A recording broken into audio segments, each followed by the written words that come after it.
राजनीति का रसायन तैयार किया था, उस रसायन को समझने की जरूरत है साथियों। पहले बाप साहब बनाया, उसके बाद डीएस पर बनाई और उसके बाद बहुजन समाज पार्टी का जो रसायन आपके बीच में बनाकर जो छोड़ा है, आज ये रसायन जो है अच्छे अच्छे लोगों का जो है माहौल बिगाड़ देता है, उसका माहौल सुधार देता है। साथियों, अगर इस देश के अंदर 1984 के बाद की अगर मैं बात करूं तो जो लोग हवा में उड़ते थे, मैं आपको एक छोटा सा उदाहरण देता हूं। मान्यवर कांशीराम साहब ने इस बैकवर्ड कम्युनिटी के अंदर जो लोग अपने नौकरी कर रहे हैं, सरकारी नौकरियों में है, उन लोगों के लिए बाम सेट बनाने का काम किया, लेकिन चतुर राजीव गांधी जी ने इस बाम सेट को हमारे से तोड़ने का काम किया था। तो मान्यवर कांशीराम साहब ने उनको कहा था कि आज तुम हवा में उड़ रहे हो, कल आपने मेरा बाम सेट तोड़ा है हमसे, लेकिन मैं आपको बता दूं, इसका जो है आपको सही समय पर आपका इलाज किया जाएगा। और जब 1989 के लोकसभा के आम चुनाव थे, तो वही जो राजीव गांधी जिस कॉन्स्टिट्यूशन से इलेक्शन लड़ने का काम करते थे, वही कॉन्स्टिट्यूशन से मान्यवर कांशीराम साहब ने फार्म भरने का काम किया। जो कांग्रेस का नेता राजीव गांधी जी इस देश के स्टार प्रचारकों में रहते थे, वो खुद अपनी सीट बचाने के चक्कर में अपनी कॉन्स्टिट्यूशन से बाहर नहीं गए हैं। ये हमारे कांशीराम साहब थे, और अर्श से लेकर फर्श पर लाने का काम मान्यवर कांशीराम साहब ने किया। उस समय कांग्रेस की सरकार चली गई, उस समय जनता दल की सरकार बनी, जिसमें हम लोग जनता दल के समर्थन में थे। और जो डॉक्टर बाबा साहब अम्बेडकर जी इस देश का संविधान बना कर गए, वो डॉक्टर बाबा साहब अम्बेडकर जी को इन्होंने जो है भारत रत्न का पुरस्कार नहीं दिया। तो जब जनता दल की सरकार बनी तो डॉक्टर बाबा साहब अम्बेडकर जी को भारत रत्न का पुरस्कार देने के लिए बहुजन समाज पार्टी ने आंदोलन छेड़ दिया और वीपी सिंह को मजबूर होना पड़ा और डॉक्टर बाबा साहब जी को अम्बेडकर जी को भारत रत्न का पुरस्कार देना पड़ा। हे मेरे साथियों, मैं आपको बता देना चाहता हूँ, डॉक्टर बाबा साहब अम्बेडकर जी ने तो ओबीसी के लिए रिजर्वेशन लिखकर दे दिए थे, लेकिन ये चतुर कांग्रेस के लोगों ने इस ओबीसी समाज का भी हक दबाने का काम किया। लेकिन समय समय पर आयोग बने, समय समय पर आयोग बनने के बाद एक मंडल आयोग बना था।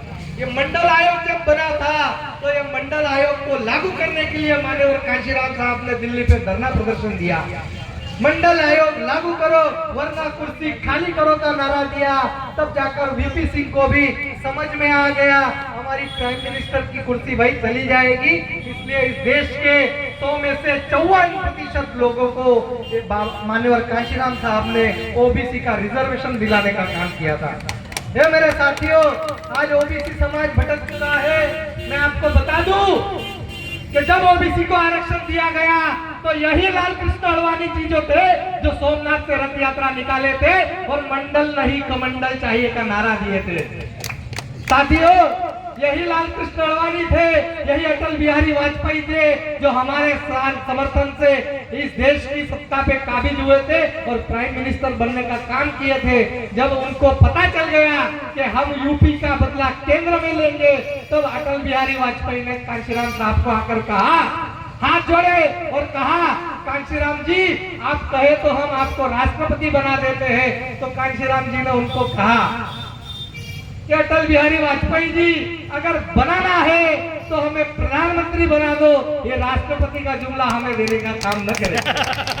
अगर हमें प्रधानमंत्री बना दोगे तो इस देश में जो शोषित पीड़ित वंचित जो पिछड़े अल्पसंख्यक लोग हैं, जो सवर्ण समाज में न्याय पसंद लोग हैं, जो समानता चाहते हैं, जो भाईचारा चाहते हैं, उनके लिए हम कुछ करना चाहते हैं। उस समय उन्होंने अपने पद को त्यागा नहीं, उनको पता चल गया कि अभी कांशीराम साहब हमारी सरकार को गिरा ही देंगे। तब उनके पास कुछ नहीं था।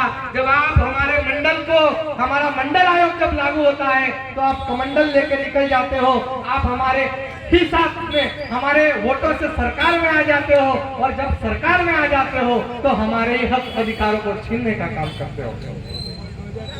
उन्हीं लोगों को अर्श से फर्श तक लाने का कार्य माननीय कांशीराम साहब ने किया। ऐसे रसायन शास्त्री के साथियों, आपको बहुजन समाज पार्टी नाम का जो प्लेटफॉर्म माननीय कांशीराम साहब ने दिया है, आज इस देश के तीसरे नंबर की राष्ट्रीय पार्टी है। आप जाग जाओ, आप भटको नहीं। आपको अगर न्याय दिला सकता है, आपको अगर समानता दिला सकता है, आपको अगर इस देश के अंदर संख्या के अनुपात भागीदारी अगर कोई दिला सकता है, तो वो सिर्फ एक बहुजन समाज पार्टी है। बाकी तो आपको जुमले देकर चले जाएंगे और आपका जो है अधिकार छीन कर निकल जाएंगे।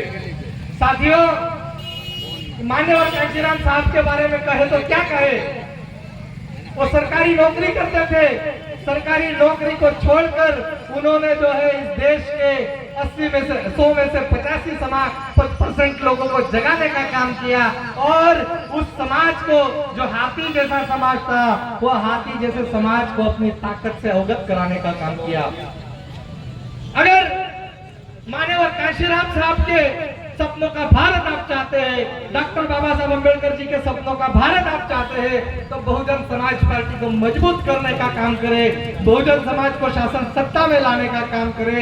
मैं समझता हूं कि यही श्रद्धांजलि, आदरांजलि इन बहुजन महापुरुषों ने जो अपने त्याग बलिदान से इस आंदोलन को खड़ा किया है, तो सही मायने में उन महापुरुषों को हम श्रद्धांजलि दे पाएंगे।